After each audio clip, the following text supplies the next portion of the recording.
Hey, IDS 301. Let's take a look at this module 6.1. Actually, we're going to do a lot of looking at current stuff. It is Valentine's Day.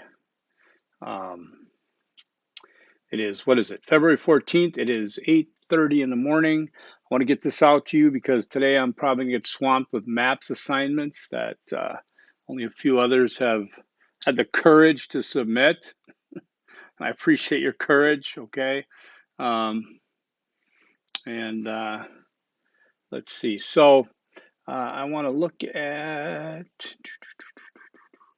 going to talk about maps. I want to talk about the maps again because, you know, last week when I did the video, one of the Easter eggs, as a matter of fact, was Module 5 is all about the maps. It's all about the maps.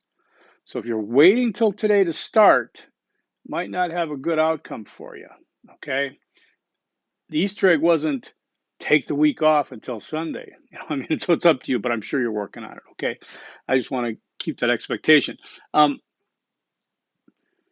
it takes work to do this. This is academic rigor. This is very appropriate for this 301 class. This is appropriate for you at where you are in your concentration / disciplines. So let's take it from the top.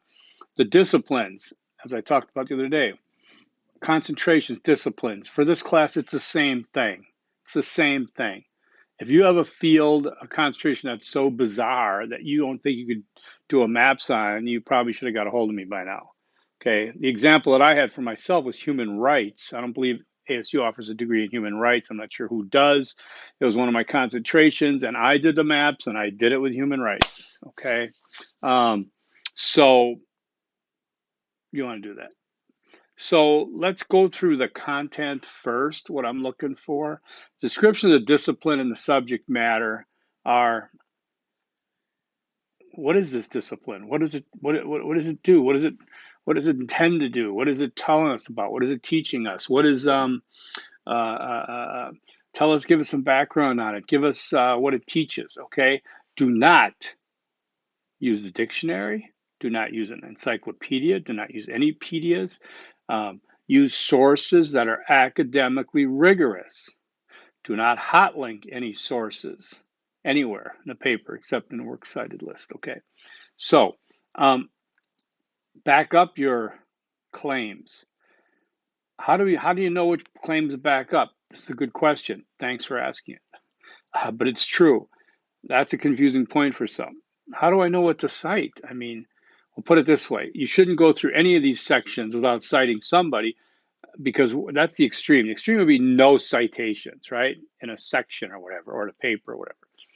So I would say, how are you describing your discipline, subject matter, and such without a citation? That means you're giving it to me right from your head. Now, I'm not saying you couldn't do that because you do have a rudimentary or comprehensive idea about your discipline. But the maps, where would we be mapping it to? We're mapping it to our head. There's a map. Okay, so you want to map this out. Who's talking about this? You went through that knowledge tree and networking and all that stuff. It's not a singular deal, this description of discipline. It came from somewhere. You're mapping it, okay? The subfields within the discipline. Again, subfields means other things that are related, other disciplines, fields that are related. Yes, they can be disciplines. Yes, they can be fields, okay? So, if I have a discipline that I studied studies, African studies is a discipline, and that doesn't go to Howard University, I got accepted there to take African studies. Subfield of that would be African American studies, could be human rights, could be anthropology, sociology. I know those are big disciplines, but like I said, try to get away from it being a hierarchy and try to look at it as just other fields that are pretty much directly related, okay, wherever they stand. So subfields, name them, capitalize them. Okay, if you're capitalizing American studies, Anything studies, make sure studies is capitalized. Okay. Make sure you have sources. You cite them. You cite something. Key concepts. This is tricky for some folks. Okay. Key concepts, because it goes with, okay, key concepts, easier than current, well, not easier. They're both not bad. Key concepts. What are some of the important words used in your discipline? Okay. That kind of, I don't say they're unique to it, but they're a part of that recipe. What are some of the ingredients that work with that? Okay, concepts. All right. Um, I don't. Let's see. I think of any. I'm getting way out of my league here. Uh, let's just talk about interdisciplinary studies. That's my field. What are some of the concepts of interdisciplinary studies? The concept of integration. Okay, that's it. No, there's a concept of, I would say, a concept of interdisciplinary studies might be critical thinking. You can make a case for that. If you can't be a critical thinker, then you got no business being here, because we need to look at things from different sides and angles and disciplines, and we need to be critically thinking about what we're doing. Okay. What would be another one from my interdisciplinary studies? I'm putting myself under pressure here for interdisciplinary studies. Another concept would be concept of disciplinary borders. Okay.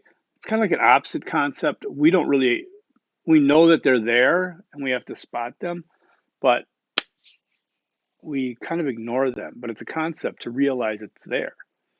Same with synthesis, things like that. Okay. So those are your concepts to describe, use cite it. Okay.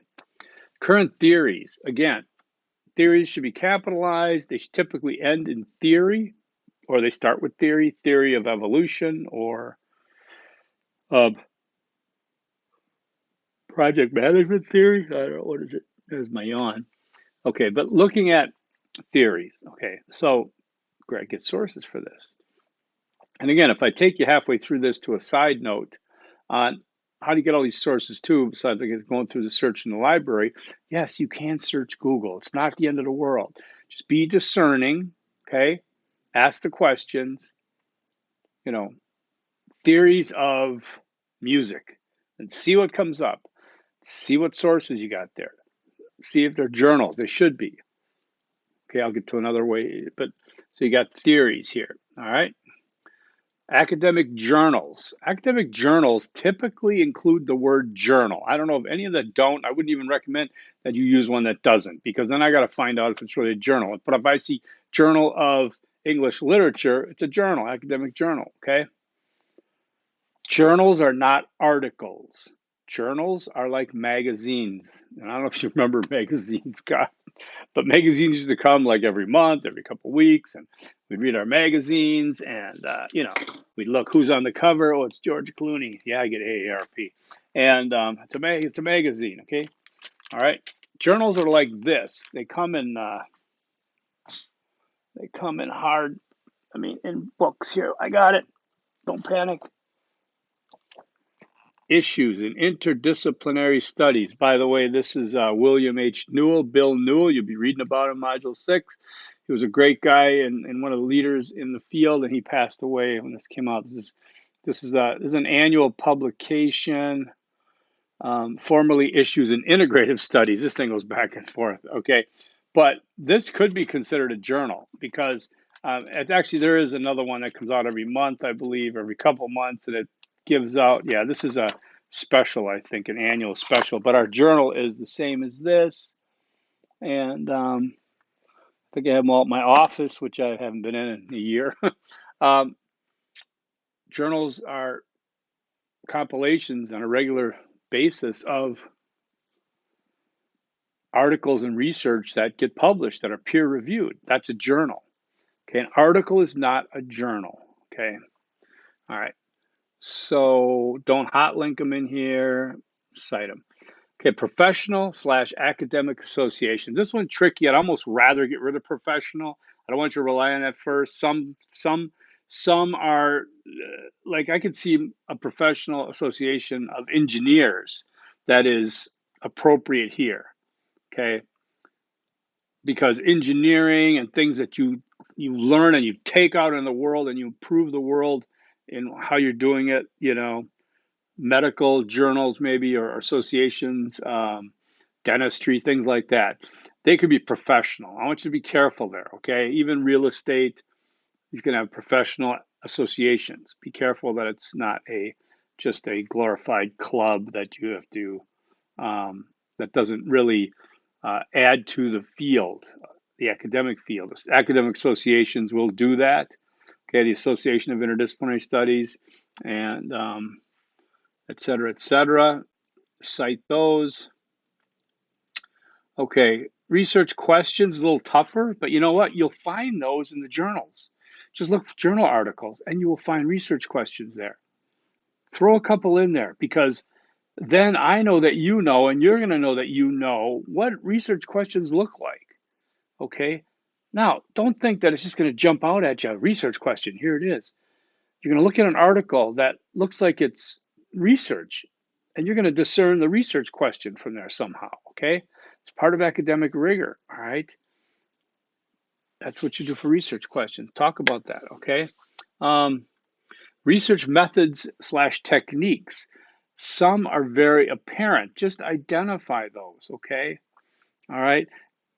And what they do with them. All right. So let's talk about a research methodology of quantitative or qualitative. Quantitative talks about quantity. Quantitative is like surveys, everybody has the same answers. It's like measuring different levels of something, whether it's climate change or something, it's quantitative. Qualitative discerns the quality of some research. So quality would be include techniques and designs like ethnography, going to live with or observe, Jane Goodall observing the great apes, did qualitative, she did a little bit of mixed, probably did some quantitative stuff, mostly qualitative, through observation, through coding, transcription. There's all different ways when you see oral histories, those are qualitative. And so what does your concentration prefer to use, or what do you see that it uses? So research methods and techniques, techniques could be, let's say you had climate science or climate change or something. The techniques could be, I don't know, they could use weather balloons. They could use, Earth's heat. I don't know, but you know what I'm saying. There's more meteorological terminology there. Okay, so that's number 8, and then that's it. Now, formatting. I don't know if people just don't think I'm serious. They just blow through it. They think they know. I don't know what it is, but you will get dinged, okay? And I will not accept redos anymore because there's enough people getting way high A's in here because I gave you the free pass a couple weeks ago, and I'm not looking to make anybody go lower, but if you are paying attention and focusing and understanding the instructions, the lectures, the resources, you'll be fine, okay? Let's start at the top, running head. There's some good ones here. It'll always default back to the wrong font. Make it Times New Roman 12, okay? All right. Follow the guide for bolding the headings, subheadings, it's fine, okay? Citations. I'm going to explain this again. I will deduct, and I'm not getting another chance because I've explained it till I was blue in the face. Okay, am I blue? You write your quote. Let's say it's a quote. You write your quote. You have the closed quotation mark at the end, right? You don't have punctuation there. You have a closed quote. Then you have a space, and then you have a parentheses. Then you have the author's last name, then you have a comma, then you have a space, then you have a year, then you have a closed parentheses, then you have a period. That's as simplified as I can make it. Quote or sentence, citation, punctuation. Okay? The author's name has to have a comma, space, year. If there's more than one author's name, you use author's name Smith, space, ampersand. If you don't know what it is, look it up. Stop guessing. Ampersand, space, Jones, Smith and Jones, comma, 1944, close. Those are citations. If you have more than two, if you get into 3, 4, 5, it is up to it's your responsibility to go to Purdue OWL, the link I gave you, to look at how to cite multiple authors. It's what I did. It's what people do. You don't come into this world born knowing how to cite. I get that. Okay. So to say you didn't show me how to cite, I showed you where to find the answers. I showed you how to fish. It's up to you to go do it. All right. You find out how to cite multiple authors, whether it's 2, 3, 5, 10, 12. You find out how to cite different things, but that's the easiest thing to do. Okay. It's how you cite. If you don't cite correctly, you will get dinged. Okay. It's the reality of writing this paper, and you're going to be so much better for it. Okay. Because once you get it, and many people get it, I mean, I've already given 75s on these papers. I've already seen sample worthy papers. Okay, so it's not like it's not doable. Watch your gaps between sections. I'm not going to ding, but I like make it look good. The grammar itself, now it's too late today, unless you want to turn in late, I understand it. But as I advise, when you do any writing, put it away. Put it in a drawer, close the drawer, wait till the next day, reread it like you're new. Because I'm going to ding you for grammar. I expect you to be able to write complete sentences. We have a writing advisors, writing group, writing help on campus online for you, okay? All right, so again, I'm just pleading with you. I know we didn't do any Easter eggs yet, so I'm going to say this again. Easter egg number 1 is formatting is important. I've been through this so many times, but formatting is important. Okay, so now you want to, let's see your maps. What else are we talking about here? I'm just looking at a couple to see if I spot any issues. So you remember the citation does not come after the punctuation, because that means your citation is starting the next sentence, okay? I've said this so many times, and it should have been, I mean, I'm sorry, it's an indictment against your education from earlier, all right? But there's a standard of doing these things. This is why I'm not talking in 4 different languages at once, because we have a standard of English right now here. If you go other places, there's other standard languages. There's standard, a lot of things are standard, okay? And that's something that should have been part of your academic careers, all right? Let's see. Subfields, remember to capitalize them. Let's see, all right, let me look at a different one. I think I saw this one. Be careful in naming only one of something. When I say subfields, concepts, terms, theories, journals, associations, questions, techniques, methods, that's plural, okay? Also, make sure you relook at your paper, because I see a lot of papers that all of a sudden you go into a different font and then you go back and forth, or you 2 different fonts. Have discipline in your writing. Keep the fonts together, okay? Don't guess. Don't guess. Just look it up. If you guess, okay, fine. You're going to say, I give up, I'm guessing. And you don't want to look it up and prove it out, then that's up to you, okay? But it will get dinged. So it's not like you're going to sneak one past the goalie, all right? But I think this is a great exercise for you for disciplinary purposes, for interdisciplinary purposes, just help structure you, help your evolution in how to think, what to think, not what to think in terms of opinions and bias, but what in terms of discernment are you gonna focus on in something, okay? What's important in a particular phenomena you're thinking about, that you have some kind of ability to structure it mentally that makes sense and that you can evaluate. and that might be total over everybody's head gibberish, but when it happens, you kind of know that you're doing it. You're doing things better than you used to, right? And that's all you want to be, is better than you used to be. Okay. So at 20 minutes here, that's what I want to say about the maps. All right. So get them in, get them done. I think I covered everything. Let's go. Easter egg number 2 is use sources. Use sources. But again, I want you to know that the sources you use should be good ones. And so far, I've seen good ones. Okay, use sources. All right, let's take a quick look at Module 6. Just obviously, this is my video 6.1, but I'm watching Manchester United versus West Bromwich Albion. Okay, Module 6. Here's what I did.